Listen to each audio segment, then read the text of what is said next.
Hi there, this is Love Johar. Thank you so much for watching this channel and thank you so much for tuning into this video.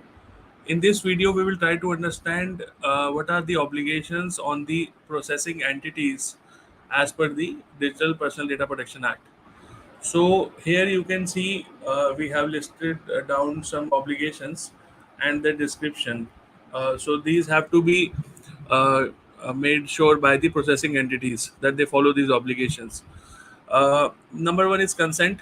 Processing entities must obtain the consent of the data principal, who is the individual whose personal data is being processed by them before processing their personal data.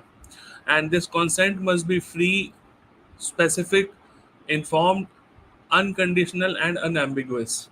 Okay, you have to make sure that if you are a processing entity, you take the consent in this format itself. Then you have to make sure that you define the purpose. So personal data can only be processed for the specific purpose for which the consent was obtained. For example, if you obtain the consent for marketing emails being sent to the data subject, then you have to make sure that the purpose limitation stands there, and it is only used for marketing and not for any other purpose. Okay, that is the meaning of purpose limitation. Then you have data minimization. So here it says the processing entities should only collect and process as much personal data as is necessary for the specific purpose. For example, if you only need the name and phone number, then do not ask for the address of the data subject. Try to minimize as per the requirement itself. Do not ask for any additional personal data, is what it means by data minimization. Then you have data accuracy. You have to make sure that the personal data records that you have are accurate and complete. And then you have storage limitation. You cannot retain the personal data of a data subject for eternity. You have to make sure that you understand the requirement, and the retention period should be defined accordingly. And next, after that, you have security safeguards. So you have to make sure that if you are a processing entity, then you must implement reasonable security safeguards in order to protect the personal data from any unauthorized access, disclosure, modification, or destruction. Then the most important is transparency.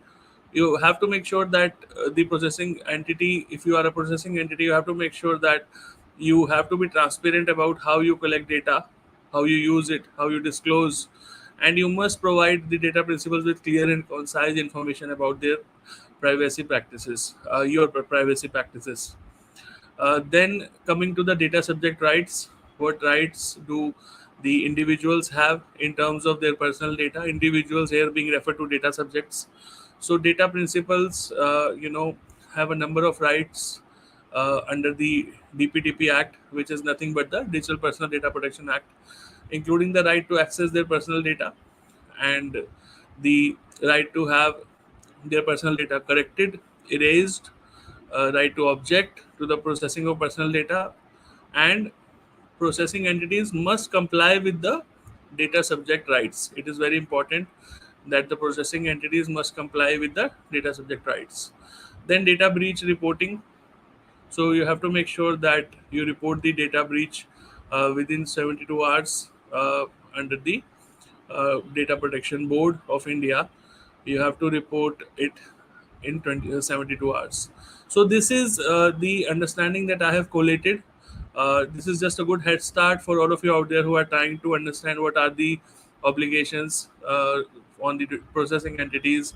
In case if you have any questions, if you want to ask anything further, feel free to add in the comment section. Thank you so much for